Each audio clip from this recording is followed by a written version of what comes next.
रायपुर छत्तीसगढ़ की पवित्र भूमि से आज 24 तारीख से 30 तारीख तक होने वाली दोपहर 2 बजे से 5 बजे तक इस शिव महापुराण की कथा का लाभ जो अपन ले रहे हैं। शिव महापुराण की कथा कहती है दीप प्रज्वलन का सबसे बड़ा कर्म है कि अपने भीतर के मंदिर में परमात्मा की भक्ति का दीप जलाना और उस भक्ति के दीप से संसार में प्रकाश फैलाना। एक भरोसा, एक दृढ़ता शिव के प्रति उत्पन्न करो। जब आप एक भरोसे के साथ में भगवान शंकर की अविरल भक्ति को श्रवण करेंगे, एक विश्वास के साथ में भगवान शंकर की कथा का रसपान करेंगे, एक भरोसे के साथ भगवान शिव की कथा को अपने भीतर उतारेंगे, तो ये निश्चित है कहीं ना कहीं शिव तत्व हमारे भीतर समाहित होगा।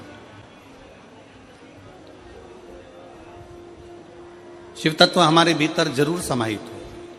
शिव कथा कहती है एक भरोसे को अपने भीतर विराजमान कर लो। एक पति पत्नी नाव में तैयार होकर बैठ गए, नौका तैयार हो गए, चलने लगी। बहुत सारी सवारी बैठी हुई थी, बहुत सारे लोग जहाज में बैठे हुए थे।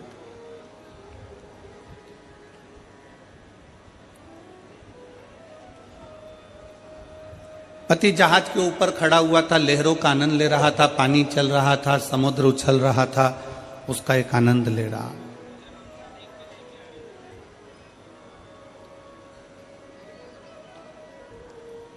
समुद्र लहरों का आनंद ले रहा है, समुद्र की लहरों का आनंद और वो व्यक्ति बड़े आनंद के साथ प्राप्त कर रहा है। इतने में जहाज का मालिक, मैनेजर बोल दिया, पायलट बोल दिया। जहाज का पायलट बोला कि ये जहाज पानी में डूबने वाला है, जिसको बचना हो बच लो। अब सबको मालूम पड़ गया, पूरे जहाज में चर्चा हो गई कि ये जहाज पानी में डूबने वाला। सब भागो। जैसे ही सुना जहाज पानी में डूब रहा है, लोग छोटे छोटे ट्यूब पकड़कर, छोटी छोटी नाव पकड़कर जहाज से भागने लगे। पत्नी के कानों में शब्द गया तो पत्नी जहाज के ऊपर गई और अपने पति से बोली, सुनो ये जहाज पानी में डूबने वाला है। पायलट ने अनाउंस कर दिया, जहाज चलाने वाले पायलट ने अनाउंस कर दिया है कि ये पानी में डूबेगा। सब बच रहे हैं, अपन भी भागें, चलो। सब अपनी अपनी पत्नी और बच्चों को बचा रहे हैं, आप भी हमको बचाओ, चलो। पति कुछ नहीं बोला, वो लहरों का आनंद लेता रहा। लहर उछलती रही, समुद्र के पानी का आनंद ले रहा था। थोड़ी देर बाद पत्नी नीचे गई, फिर अनाउंस हुआ कि बचना हो तो बच लो। पत्नी फिर ऊपर आ गई, सुनो ये पूरा जहाज पानी में डूबने वाला है, सब अपनी पत्नी बच्चों को बचा रहे हैं, आप भी मुझको बचाओ, चलो मुझे लेकर यहां से बाहर निकालो। पति कुछ नहीं बोला तो पत्नी को क्रोध आ गया। मैं जानती हूं कि तुम मुझे मरा हुआ देखना चाहते हो, कि मैं मर जाऊं तो तुम दूसरी शादी कर लो, कि तुम मुझे मरा हुआ देखना चाहते हो, तुम ये चाहते हो कि मैं मर जाऊं, तुम ये चाहते हो कि मेरे प्राण छूट जाएं और तुम दूसरी शादी कर लो। बार बार पत्नी झंझोड़ झंझोड़ कर, हाथ पकड़ कर पति को चिल्लाने लगी कि मैं जानती हूं कि तुम मुझे मरा हुआ देखना चाहते हो, मैं जानती हूं।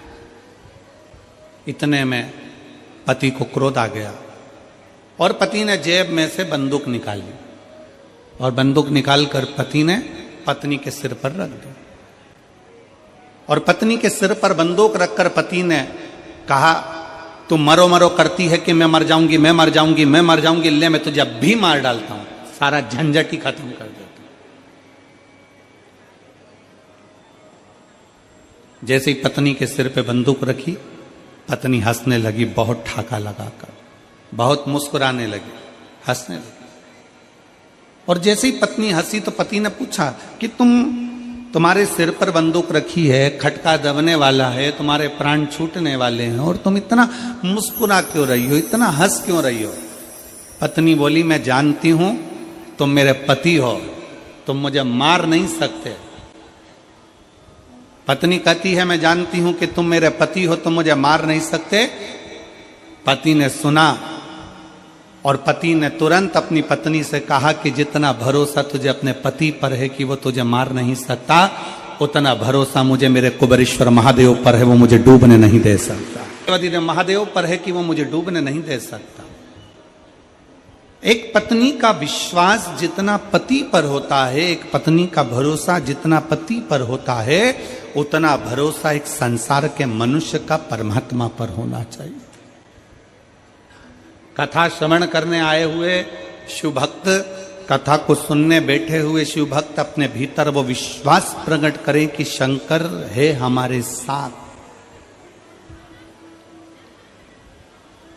शिव हमारे साथ में, शंकर हमारे साथ में। अपना विश्वास इतना प्रबल बना लो, इतना दृढ़ कर लो अपने भरोसे को कि हम उसके ऊपर आश्रित हो जाए। आपको भगवान शंकर की भक्ति के प्रति इतना दृढ़ कर लीजिए, भगवान शिव की अविरत भक्ति के प्रति, कि भगवान शंकर पर पूर्ण आश्रय।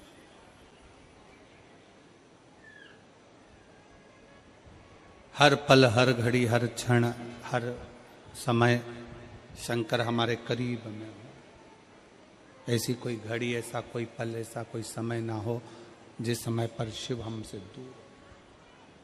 24,000 श्लोक की ये शिव महापुराण की कथा है। 24,000 श्लोकों में एक श्लोक का भी, एक शब्द का भी यदि हमने अपने जीवन में उतारा है, एक शब्द भी हम अपने भीतर अगर उतार रहे हैं, तो ये निश्चित है 24,000 श्लोक में अगर एक शब्द का भी हम स्मरण कर रहे हैं, शिव महापुराण के एक अक्षर का भी अगर हम स्मरण कर रहे हैं, तो ये निश्चित है कि हमारा शिव हमारे करीब में है। शिव महापुराण की कथा कहती है, जिस दिन आपके जीवन में ऐसा लगे कि मेरी दुख की घड़ी है, मेरी परिश्रम बहुत ज्यादा चिंता का विषय है, बहुत टेंशन का विषय है, तब आपने जो एक लोटा जल देवादिदेव महादेव को समर्पित किया, तब आपने भगवान शंकर को एक लोटा जल समर्पित किया। शिव महापुराण की कथा कहती है, वही जल आपके विश्वास को दृढ़ बना देता है, आपके भरोसे को प्रबल बना देता है।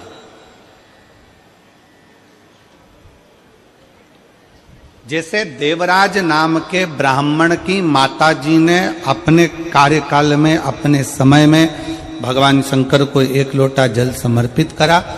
देवराज नाम के ब्राह्मण की माता ने जो जल समर्पित करा था, वो देवराज के काम आया। और कमल देवांगन जी आपसे एक बात कहेंगे कि आपकी धर्म पत्नी ने, श्रीमती केतन देवांगन जी ने जो जल चढ़ाया हो, इसो तो है, सरला जी देवांगन जी ने जो जल चढ़ाया हो, तो एक लोटा जल सरला भाभी जी ने जो चढ़ाया, उस जल का प्रताप है कि जो ये शिव महापुराण की कथा देवांगन परिवार में हो रही है। ये जल का प्रताप, हम तो इसको जल का ही प्रताप मानते, और हम तो इसको जल का ही प्रताप मानते।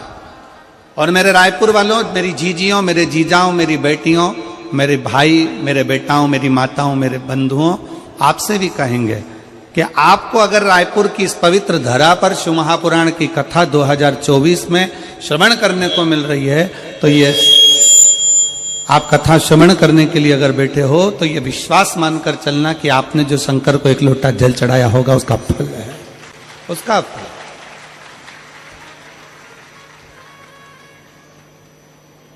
ये उसी का एक स्वरूप है।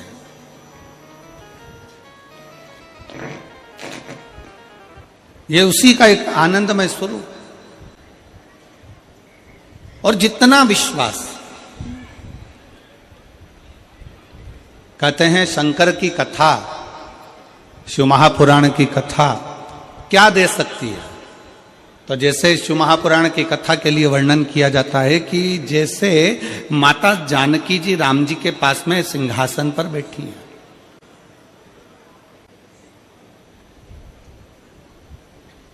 माता जानकी जी राघव जी के साथ में राम जी के साथ सिंहासन पर बैठी हैं।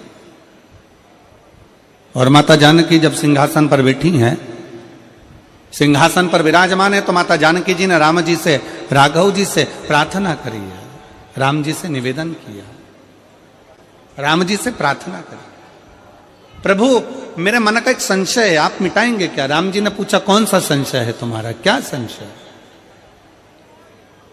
बोलो क्या संशय सीता, आपका संशय है क्या? माता जानकी जी ने कहा मेरे भीतर का संशय यह है प्रभु कि आप अयोध्या के राजा बने, इसलिए आप खुश नजर आ रहे हो, प्रसन्न नजर आ रहे हो। सुग्रीव जी किष्किंधा के राजा बने, इसलिए प्रसन्न नजर आ रहे हैं, इसलिए उन्हें प्रसन्नता है।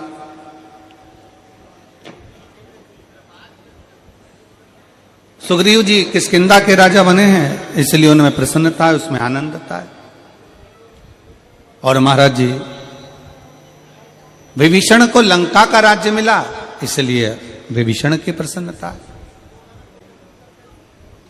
पर एक बात समझ में नहीं आती कि ये हनुमान जी को कहां का राज्य मिल गया जो हनुमान इतने नाच रहे हैं?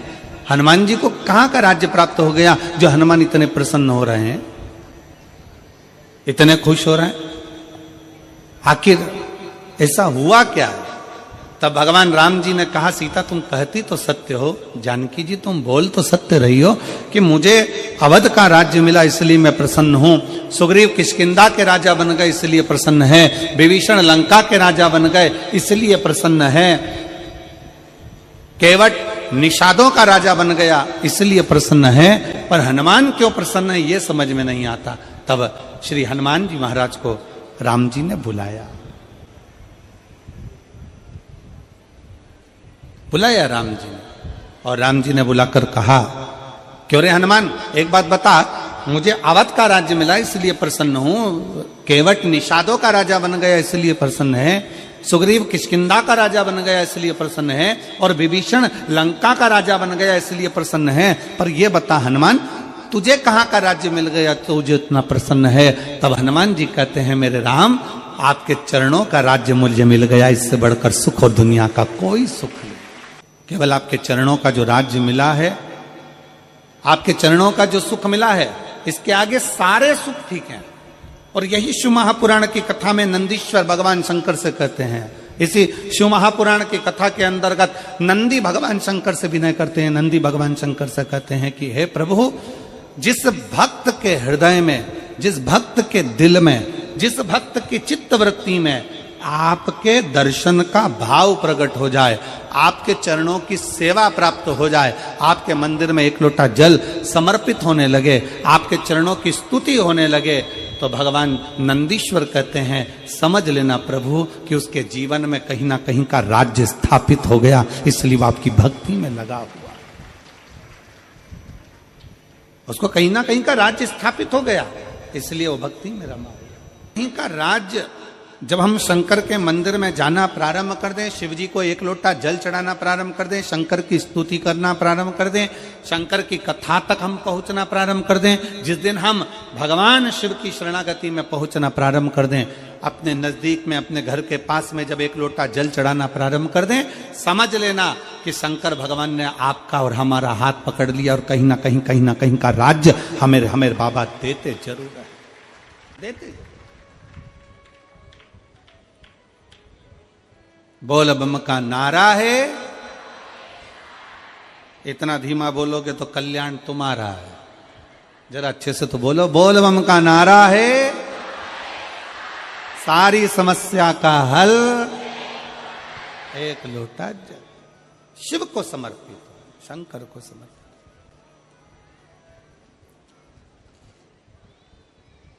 जल शिव का,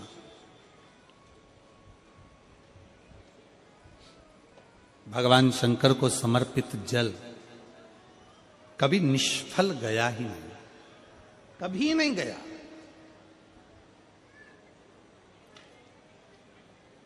शंकर भगवान को चढ़ाया गया जल कभी निष्फल नहीं जाता, शिव पर करा गया भरोसा कभी टूटता नहीं है। संसार वालों पर भरोसा करोगे, दुनिया पर भरोसा करोगे तो हो सकता है कि वो टूट जाए, और भगवान शिव पर करा गया भरोसा कभी नहीं टूटता। शिव महापुराण की कथा कहती है कि शंकर की कथा में पहुंचने वालों को 4 फल की प्राप्ति होती, 4 गुण। शिव महापुराण की कथा में पहुंचने वाले के भीतर 4 गुण प्रकट होने लगते हैं। शिव महापुराण की कथा सुनने वाले के अंदर 4 गुण अपने आप आने लगते हैं। पहले नंबर का है संयम, दूसरे नंबर का है सदाचार, तीसरे नंबर का है स्नेह और चौथे नंबर का है सेवा।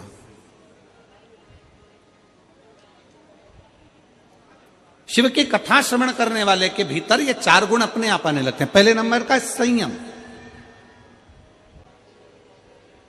प्रथम नंबर पर आ जाता है संयम। संयम धारण करना मतलब यहां जितने कथा को श्रवण करने वाले बैठे हुए हैं, जितने कथा को सुनने के लिए बैठे हुए हैं, ये 1 2 3 4 पंडाल, पीछे का पंडाल जो भरा पड़ा हुआ है, ये जो बैठे हैं इनके भीतर संयम है। जल भी उतना ग्रहण करते हैं जितना लेना है, भोजन उतना ग्रहण करते हैं जितना लेना है, पानी उतना पिएंगे कि कहीं बार बार जाना ना पड़ जाए, कहीं वॉशरूम की ओर जाना ना पड़ जाए, कहीं बाहर जाना ना पड़ जाए, इसलिए जल भी उतना पिएंगे। कितना संयम! सुबह 8 बजे से 7 बजे से 9 बजे से जगह संभाल कर बैठते हैं, तब जाकर दोपहर में 2 बजे से 5 बजे तक कथा श्रवण कर पाते हैं। एक जैसा एक आसन लगाकर एक जैसा बैठना ये बड़ी कठिन बात है। लोग कहते हैं कि वो संत हैं, साधु हैं, सन्यासी हैं, तपस्वी हैं, साधक हैं, उपासक हैं। शिव महापुराण की कथा कहती है कि शंकर की कथा सुनने वाला किसी साधु और सन्यासी से कम नहीं होता, उसका संयम बड़ा प्रबल होता है। भगवान शंकर की अविरल कथा को श्रवण करते हुए रात्रि का विश्राम करते हैं। लोग कहते हैं कि गुरुजी पंडाल में रहकर रात्रि विश्राम का फल क्या है? शिव महापुराण की उमा संहिता कहती है पंडाल में रुककर शिव महापुराण की कथा श्रवण करने का फल है 12 ज्योतिर्लिंग में बैठकर रात्रि का विश्राम कर शिव की स्तुति करने का फल को धारण कर रहे हो। शिव महापुराण का सबसे पहला गुण जो मनुष्य को प्राप्त होता है, शिव महापुराण के 4 गुण हमें कथा में बैठने से ही प्राप्त हो जाते। पहले नंबर का है संयम, कथा में बैठे संयम प्राप्त हो गया। दूसरे का नाम है सदाचार, एक दूसरे के प्रति आदर का भाव, सम्मान का भाव, सत्कार का भाव ये प्राप्त हो जाता है। और हमारा निवेदन है शिव महापुराण की इस कथा के माध्यम से सभी शिव भक्तों को और सेवादारों को, जितने सेवा करने वाले सेवक लगे हैं, शंकर के भक्त लगे हैं, और फिर निवेदन है कि सेवा करने वाले कभी ये मत सोचना कि तुम किसी की सेवा कर रहे हो, बल्कि ये सोचना कि भोले बाबा ने, भगवान शंकर ने हमको इस लायक बनाया कि हम पंडाल में खड़े होकर किसी की सेवा कर सक रहे हैं। हमको धन्यवाद देना कि हमको इस लायक बनाया कि हमको सेवा करने का मौका मिला है।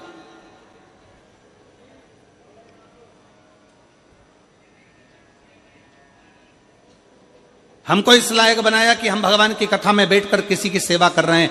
भगवान को प्रार्थना करना है कि ये आपकी करुणा, ये आपकी उदारता, ये आपकी कृपा है, ये आपकी दया है। और मेरी जीजियों से भी निवेदन है, जितनी मेरी जीजियां यहाँ बैठी हैं, जितने मेरे जीजा यहाँ बैठे हैं, उनसे भी निवेदन है, बेटी बेटाओं से भी निवेदन है। आप किसी को अगर 1 गिलास पानी पिला रहे हो, आप अगर घर से टॉफी लेकर आए हो, बिस्कुट लेकर आए हो, कोई रोटी लेकर आए हो, चावल बनाकर लेकर आए हो, खिचड़ी बनाकर लेकर आए हो, और किसी को आप अगर मुंह झूठा करा रहे हो, तो भी भगवान को निवेदन करना, भगवान को धन्यवाद देना कि तेरी बड़ी कृपा है जो तूने मेरे घर में ऐसा अन्न दिया कि मैं किसी शिव भक्त का मुंह झूठा करवा पाई। ये तेरी उदारता ही, ये तेरी कृपा है, ये तेरी करुणा है, ये तेरी उदारता, और तू कृपा करा तो हो सका। तीसरे नंबर पर है स्नेह।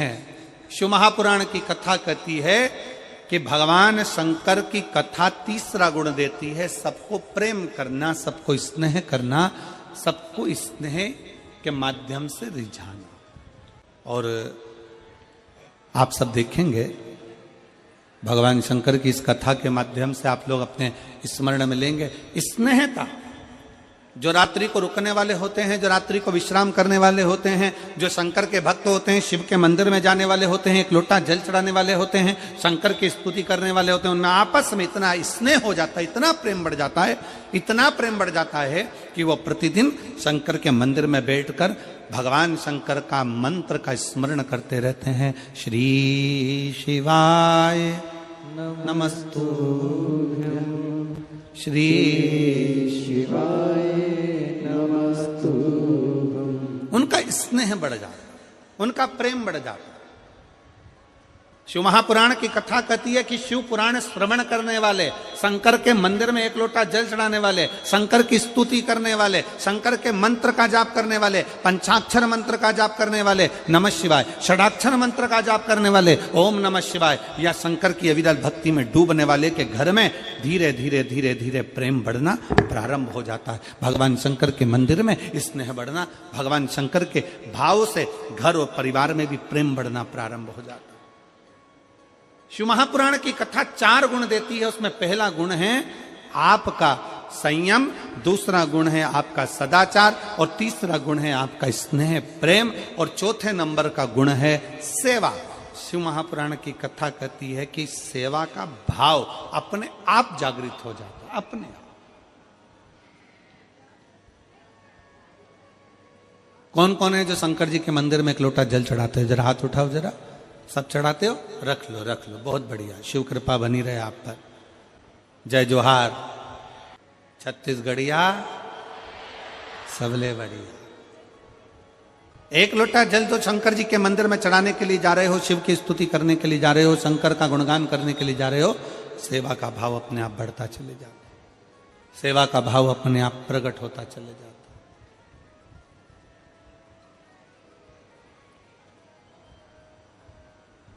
सेवा का भाव अपने आप अंदर प्रकट होने लगता है, अपने आप।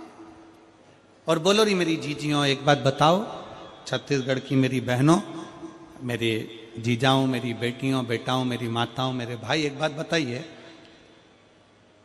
छत्तीसगढ़ में इतनी कथा हुई और मेरा विश्वास कहता है, मेरा भरोसा कहता है कि जितने मेरे भाई बहन यहां बैठे हैं, इन्होंने शंकर जी की कथा में आने वाले शिव भक्तों का किसी ना किसी रूप में, चाहे टॉफी से, चाहे बिस्कुट से, चाहे पानी से, चाहे चावल से, चाहे किसी ना किसी रूप में, जितने यहाँ बैठे हैं इन्होंने सेवा करी है। इन्होंने कहीं ना कहीं किसी ना किसी का मुंह झूठा जरूर कराया। बोलो कराया कि नहीं कराया? जम के तो बोलो जरा, कराया है ना? किसी ना किसी रूप में भगवान शंकर के भक्तों का। तो यही तो हमारा शिव पुराण कहता है कि सेवा का भाव जागृत करो, सेवा के क्रम को प्रबल करिए। और शिव महापुराण की कथा 4 चीजों में सर्वप्रथम अगर संयम दे रही है तो चौथे नंबर पर चौथा गुण है सेवा भी दे रही है, सेवा। और सबसे प्रबल सेवा का गुण किसका हो सकता है? तो शिव महापुराण की कथा कहती है अगर सेवा करने का तरीका सीखना है तो मेरे भोलेनाथ से, मेरे शंकर भगवान से सीखिए। देवता जब हर तरह से हताश हो जाते हैं, देवता जब हर तरह से हार जाते हैं, तब भगवान शंकर की शरण में जाते हैं। और शिव जी उनसे एक ही बात कहते हैं कि तुम चिंता मत करो, तुम चिंतन करो, बाकी क्या इन असुरों का संहार मैं कर दूंगा, तुम चिंतन करो। तुम्हारा काम है भगवान की अविरल भक्ति को धारण करना, तुम्हारा काम है भगवत भजन को धारण करना, भगवान की विरल भक्ति को धारण करना। अभी आपने देखा होगा, इसके पहले कथा थी मेरठ में, सुनी थी क्या आप लोगों ने? किस किसने सुनी? जरा हाथ उठाओ। सुनी सब लोगों ने? रखो। मेरठ में कथा थी तो आपने देखा होगा कि सेवा का क्रम किसको कहते, जरा ध्यान दीजिएगा। आपने देखा होगा कि जो भगवान शंकर की अविरल भक्ति में लगे हुए भक्त थे, वो तो भगवान शिव की स्मरण में लगे थे, भगवान शंकर की भक्ति में लगे थे। और कई ऐसे भी थे जिनको शंकर की भक्ति, शंकर का स्मरण, शंकर का नाम जाप, शंकर का एक लोटा जल सुहा नहीं रहा। कई ऐसे भी।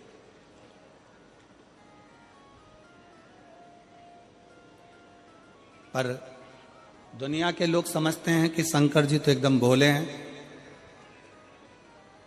शिव तो कुछ जानते ही नहीं है, शंकर तो अड़भंग है। मेरा निवेदन है, शंकर को बिल्कुल भोला भी ना समझो, अड़भंग भी ना समझो। शंकर को अगर समझने के लिए चाहिए तो शिव महापुराण की कथा कहती है जैसे शंकर भगवान के 3 नेत्र हैं, शिव महापुराण की कथा कहती है शंकर को समझने के लिए तुम्हारा भी एक ज्ञान का नेत्र खोलना पड़ेगा, तब शिव को पहचान पाओगे। अपने भीतर का ज्ञान का नेत्र तुम्हें खोलना पड़ेगा, तब तुम शंकर को जान पाओगे। शिव को पहचानना साधारण नहीं। भगवान देवादिदेव महादेव शिव की कथा कह रही है, भगवान शंकर का पवित्र चरित्र कह रहा है, शिव महापुराण की कथा वर्णन कर रही है। शिव महापुराण की कथा श्रवण करने वाले को 4 गुण परमात्मा दे देता है। पहले नंबर पर है संयम, दूसरे नंबर पर है सदाचार, तीसरे नंबर पर है स्नेह और चौथे नंबर पर है सेवा।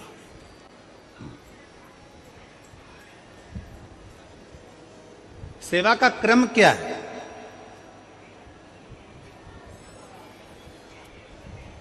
शिव महापुराण के चौथे नंबर पर है सेवा।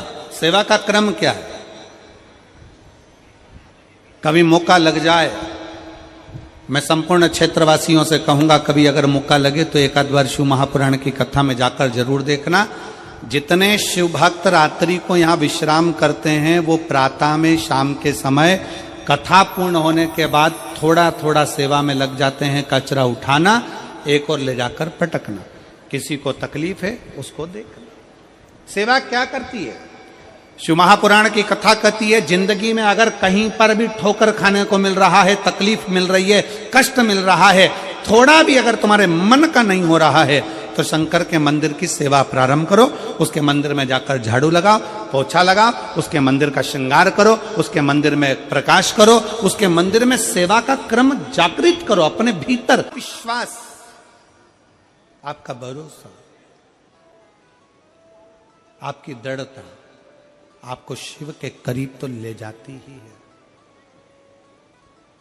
और फिर निवेदन है इस व्यासपीठ से, कभी मत सोचो। इस बेटी ने अपने एक पत्र में एक बात लिखी,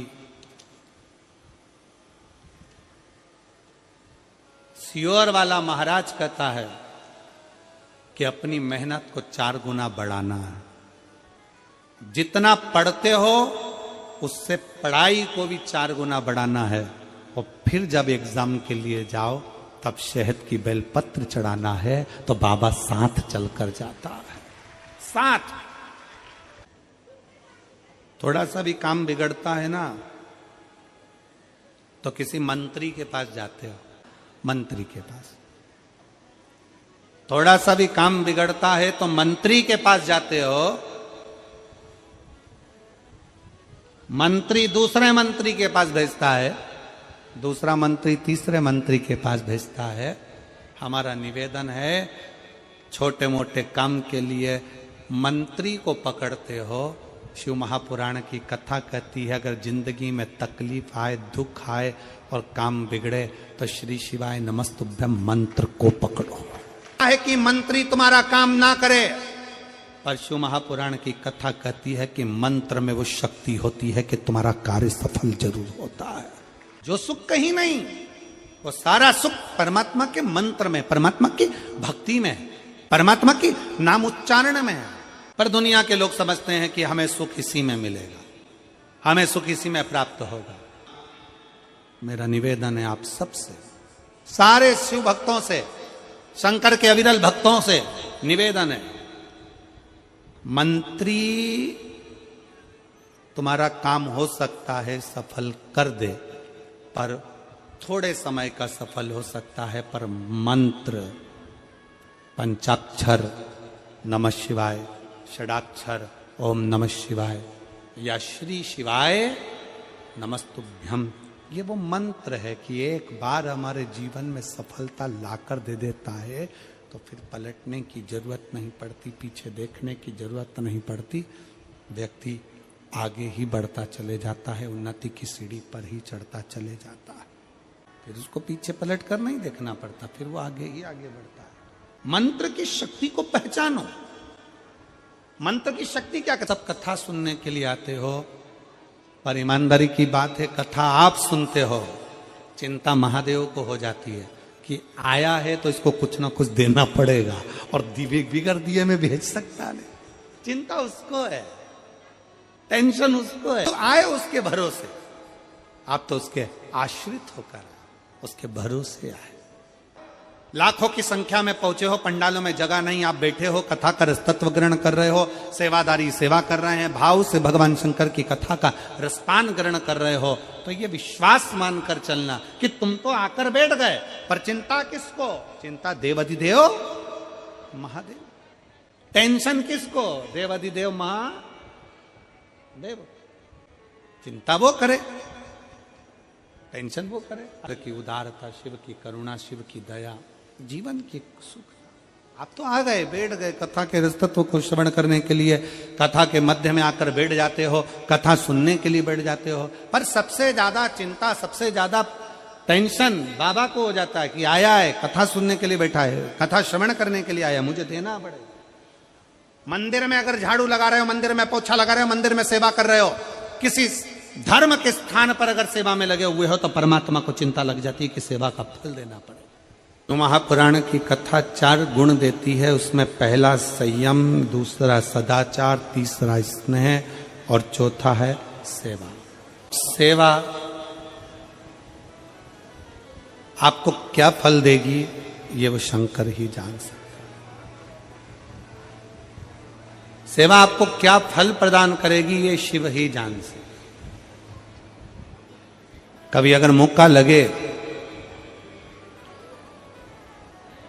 कभी मौका लगे जीवन में, कभी ऐसा जीवन में अगर लगे कि हाँ बहुत तकलीफ है, तो सेवा का क्रम बढ़ा लो। सेवा का मंदिर जाओ, सेवा करो। माता पिता हैं घर में बुजुर्ग, उनकी सेवा करो। घर में कोई बड़ा है, कोई आदरणीय है, उसका सत्कार करो, उसकी सेवा करो। सेवा के क्रम को बढ़ाओ। शिव तत्व कहला। शिव महापुराण की कथा कहती है कि मंत्री को पकड़ने से अच्छा है कि मंत्र को पकड़ो। किसको पकड़ना है? जम जम के बोलो जरा, मंत्र।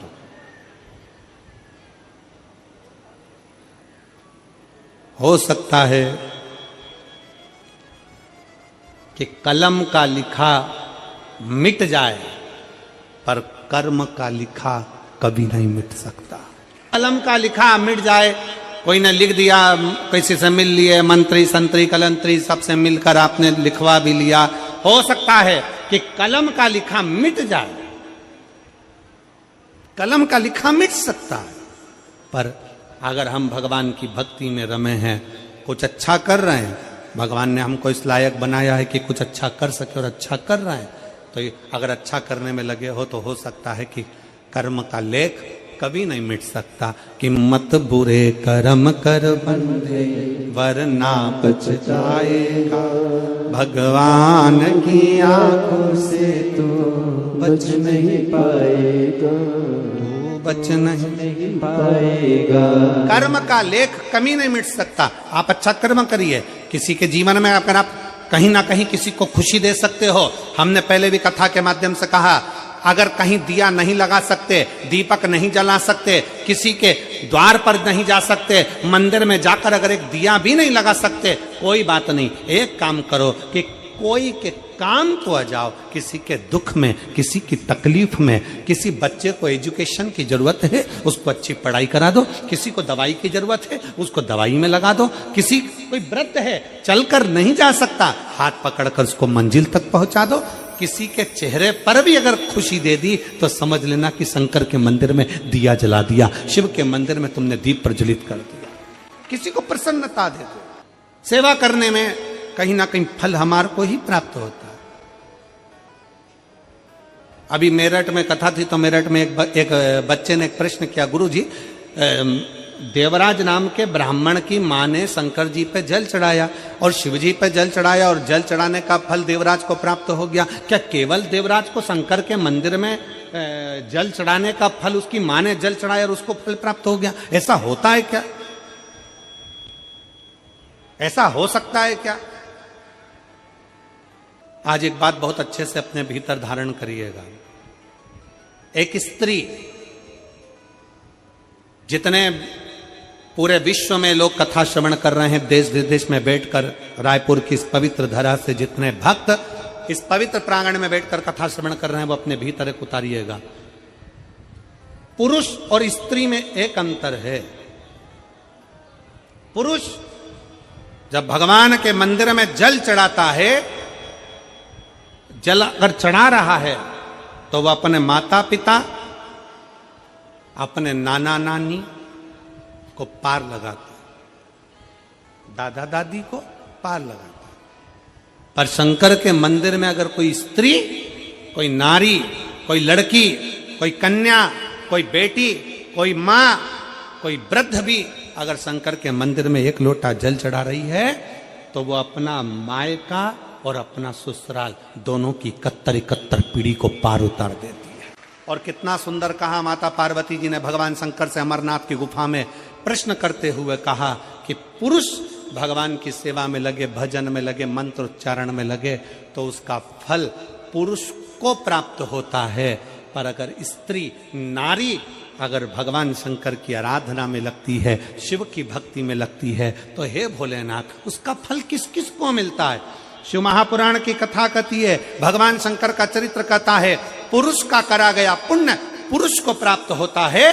पर केवल भारत की भूमि पर एक नारी एक ऐसी होती है, स्त्री ऐसी होती है जिसने अगर सोमवार का व्रत कर लिया, मंगलवार का व्रत कर लिया, तीज का व्रत कर लिया, चतुर्थी का व्रत कर लिया, छठ का व्रत कर लिया, पंचमी का व्रत कर लिया, नवरात्रे के व्रत कर लिए, कोई सा व्रत, कोई सी पूजन अगर भारत की भूमि हो, चाहे देश विदेश की नारी हो, अगर कोई स्त्री व्रत करती है तो उसका फल केवल स्त्री अकेली को नहीं मिलता, उसका फल उसके बेटे को, उसकी बेटी को, उसके पति को, उसके ससुर को, उसकी सास को और उसके मायके को, सबको प्राप्त होता है। ये नारी के द्वारा किया गया पुण्य का फल उसके पूरे परिवार को मिलता है। मालूम है कि नहीं मालूम, हमें ध्यान में नहीं है। करवा चौथ का व्रत किसके लिए होता है? जम के बोलो जरा, इधर होता है कि नहीं होता छत्तीसगढ़ में? अरे जम के तो बोलो, होता है। किसके लिए करते हो? पति की लंबी उम्र के लिए, ठीक है। और ये पूरी दुनिया जानती है कि करवा चौथ का व्रत पति की लंबी उम्र के लिए होता है।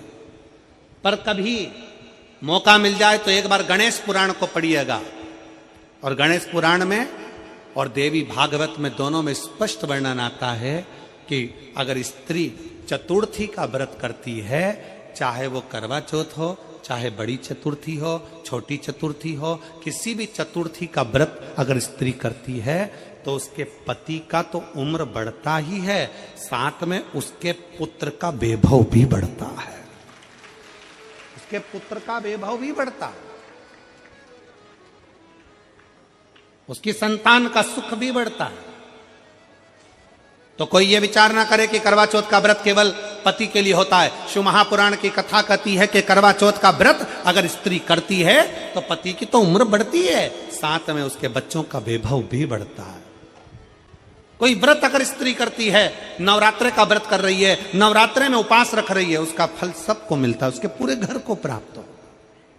मंत्री से ज्यादा मंत्र पर भरोसा रखो, मंत्री से ज्यादा मंत्र पर भरोसा रखो, और संसार से ज्यादा मेरे महाकाल पर भरोसा रखो। अकाल मृत्यु वो मरे जो काम करे चंडाल का, काल उसका क्या बिगाड़े जो भक्त हो महाकाल। भगवान पर भरोसा, अपने कर्म, अपनी मेहनत, अपनी लगन। तो मेरठ में एक बच्चे ने प्रश्न किया, क्या माता देवराज नाम के ब्राह्मण की मां ने जल चढ़ाया था और उसका पुण्य देवराज को मिल गया? तो ध्यान से सुनना, केवल मां ने जो जल चढ़ाया वो देवराज को मिला, वो बात नहीं। शिव महापुराण की कथा कहती है देवराज चोरी का धन लेकर शंकर के मंदिर में गया था। देवराज चोरी का धन लेकर शंकर जी के मंदिर में पहुंच गए।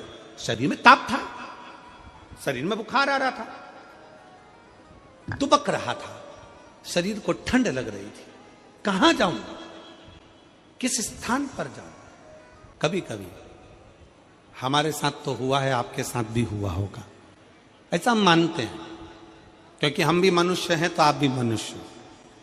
जैसे आप हो वैसे हम हैं। जैसा हमारे साथ हुआ कभी कभी आपके साथ भी हुआ होगा। कई बार पहले हम जब टू व्हीलर गाड़ी से जाते, तो टू व्हीलर गाड़ी से जाते जाते बहुत तेज पानी आने लगता तो क्या करें, तो फिर कहीं पेड़ की छांव देखते, पेड़ की छांव देखते जिसके नीचे आ जाए आए, तो हमें मालूम ही नहीं रहता कि इस पेड़ की छांव के नीचे कहीं शंकर का शिवलिंग है, शिवालय है, कोई छोटा सा मंदिर है। जब पेड़ की छांव में आ जाते तब देखते कि यहाँ तो शंकर जी बैठे हुए, यहाँ तो शिवलिंग है। तो उतनी देर शंकर की शरणागति में उस पेड़ की छांव में बैठ जाते। कभी कभी अगर हमारे साथ हुआ है तो आपके साथ भी हुआ होगा, बोलो जी जी हुआ है कभी ऐसा कि पानी आने लगा, बहुत तेज जलवृष्टि होने लगी, हवा चलने लगी और तुम टू व्हीलर से जा रहे थे, पति ने गाड़ी साइड में लगाई तो एक पेड़ की छांव में लगाई तो उसको लगा कि यहाँ रुक जाऊंगा। उसको नहीं मालूम था कि यहाँ शंकर जी का ओटला है, उसको नहीं मालूम था कि यहाँ शंकर जी का शिवलिंग है, उसको नहीं मालूम था कि यहाँ शिवालय है। उसने तो बस गाड़ी साइड में लगाई। इतने में तुमने देखा कि छोटा सा मंदिर है, पेड़ के नीचे छोटा सा ओटला है, उसके नीचे शंकर का शिवलिंग है। हुआ है कभी आप लोगों के साथ भी? अब हमको लग रहा है कि हम पानी के कारण यहां रुके हुए हैं, हमको लग रहा है कि हम पानी के कारण यहां पर ठहरे हुए हैं, पर शिव महापुराण की कथा कहती है पानी के कारण नहीं। जिस शंकर का ओटला है, शंकर का शिवलिंग है, शंकर का स्थान है, तू शिव की भक्त है, इसलिए बाबा ने तुझे संभालने के लिए अपने पास बुला लिया है, थोड़ी देर सेवा कराने के लिए अपने पास बुला लिया। नहीं तो कौन बुलाता किसको? शंकर का चरित्र कहता है केवल माता का जल तो है, परशु महापुराण की कथा कहती है जब देवराज चोरी का धन लेकर शंकर के मंदिर में पहुंचा, जब देवराज चोरी का धन लेकर शिव के द्वार पर पहुंचा, तब देवराज ने देखा कि मंदिर के अंदर मुझे कंपन उत्पन्न हो रही है, ठंड लग रही है, बुखार पड़ रहा है, ताप पड़ रहा है, मैं बैठूं कहां? कई लोगों की आदत होती है कथा सुनने बैठेंगे ना, उसके पहले जहां बैठते ना,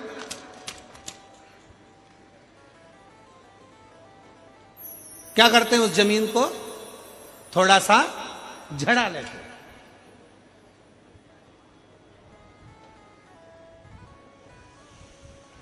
सफर कर रहे हैं बस में बैठते समय पहले बस की सीट को झड़ा ले। मंदिर में बैठे तो मंदिर को थोड़ा सा झड़ा ले। अब उसको क्या लगा कि मैंने अपने लिए जगह को झाड़ा है, मैंने अपने लिए सीट को झाड़ा है, मैंने अपने लिए सफाई करी है और उस सफाई वाली जगह पर मैं बैठी हूं।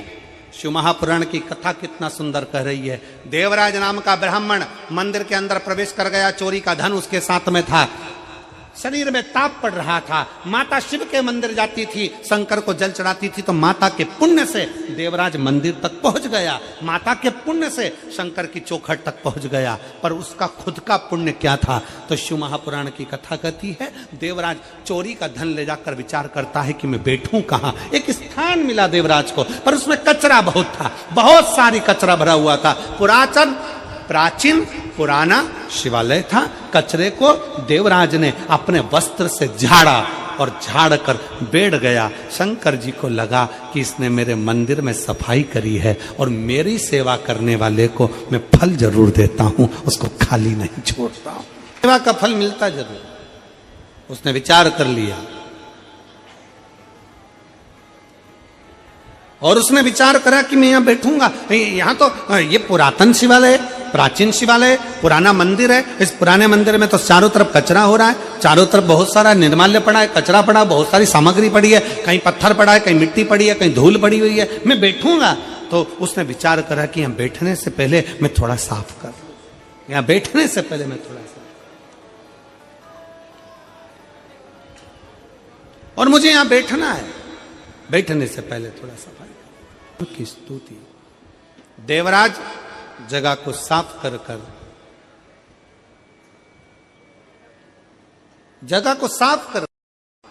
देवराज पे, अब देवराज को लगा कि मैंने अपने लिए जगह साफ करी है, मुझे उसको लगा कि मैंने अपने लिए करी, पर शंकर जी को लगा कि इसने मेरे दरवाजे पर आकर झाड़ू लगा दिए। शिव को लगा इसने मेरा द्वार, मेरा मंदिर साफ कर दिया, मेरा फर्ज है इसको कुछ दूं। क्या दूं इसको?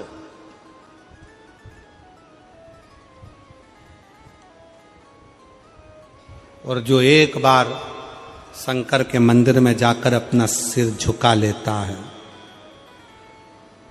कर्ज और फर्ज दोनों इस मस्तक पे रहते हैं। क्या क्या चीज?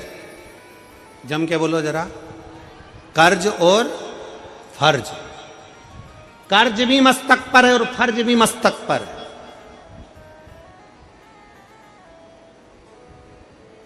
इसीलिए शिव महापुराण की कथा कहती है, जब आप लोग कथा के पंडाल से जाते हो ना, तो यहाँ पे मस्तक नवा कर प्रणाम कर कर थोड़ी सी रज को इतने शिव भक्तों की ना जाने कौन सी भक्ति इनके अंदर है, ना जाने इतने शिव भक्तों में कौन शंकर को अपने दिल में कैसे बिठाया हुआ है।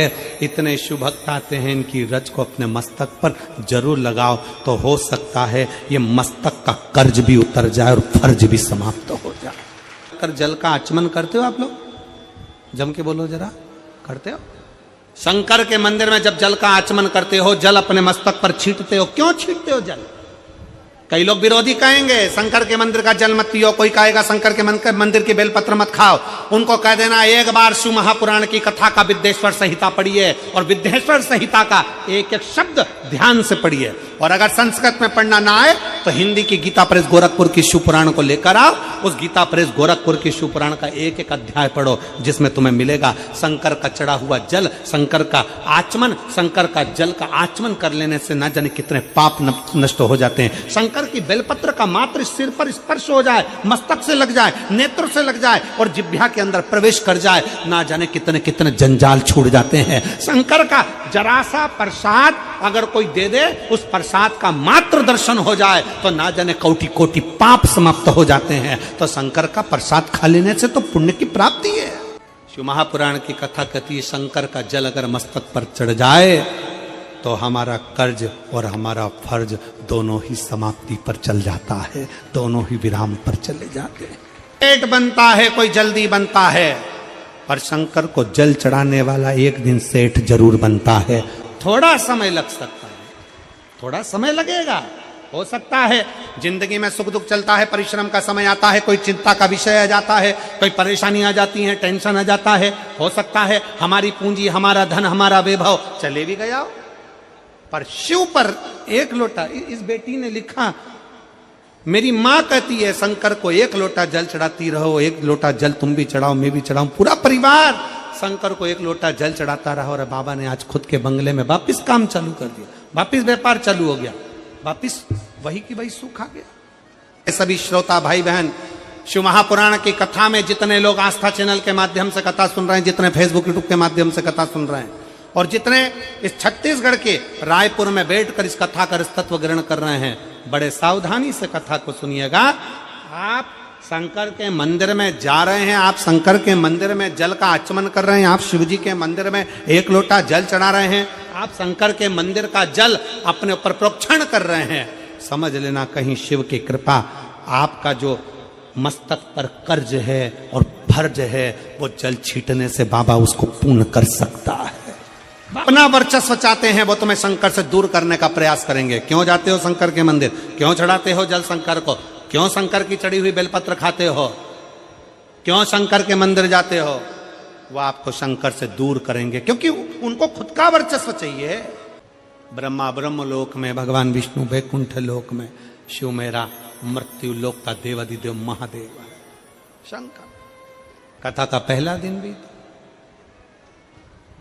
सेवा खाली नहीं जाती है, सेवा का क्रम बढ़ता है। देवराज को जैसे ही देवराज ने थोड़ी सा अपने वस्त्र से सफाई करी, बैठ गया, शरीर कांप रहा था, बार बार शिव महापुराण की कथा में हर हर महादेव बोला जा रहा था, उसको सर में दर्द था, ठीक नहीं लगा उसको, उठ गया, बाहर गया, बेलपत्री के पेड़ के नीचे बैठ गया, उसके स्मरण में नहीं था, प्राण चले गए। अब कोई कहे कि ये तो चोर था, इस चोर को तो नरक जाना था, तो शंकर के धाम चले गया। शिव की चौखट पर, शंकर के धाम, शिव की चौखट पर। शिव महापुराण की कथा कहती है,